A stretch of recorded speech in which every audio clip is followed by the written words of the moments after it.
Атамыз Алаш, өзіміз қазақ, 300-дің ұрпағымыз дейді. Сонда Алаш сөзі қайдан шыққан? Онда мына ертеден келе жатқан аңызға тоқталайық. Сонау ерте заманда бір байдың әйелі босаныпты.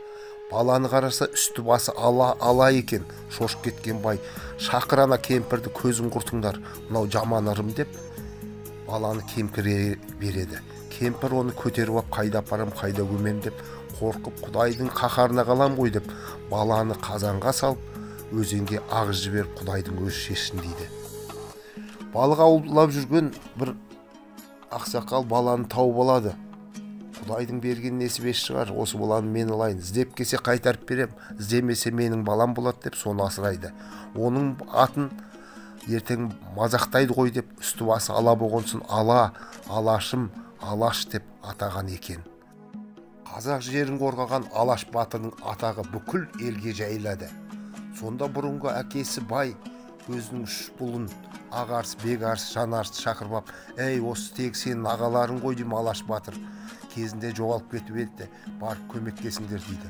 3 жыл әкесін тыңдап, Алаш батырға қосылып, сұғанақ жауларының Қазақстанның батысынан шығысына дейін, оңтүстігінен солтүстігіне дейін бүкіл жаулардың бәрін жеңіп шығады.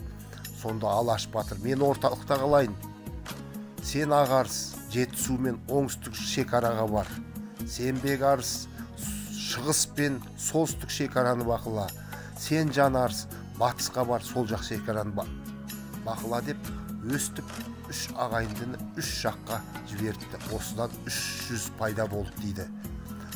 Атамыз Алаш, өзіміз қазақ, 300-дің ұрпағымыз деген осыдан қалған дейді. Алаш болғанда, алатай ат болғанда, таңбасыз тай, енсіз қой болғанда деп сонау заманда осы сөз айтылыпты.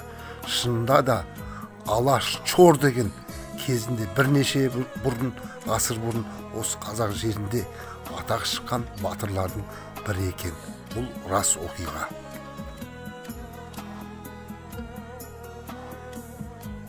Алаш кесенесі орталық Қазақстанда орналасқан, 15 ғасырға жатады.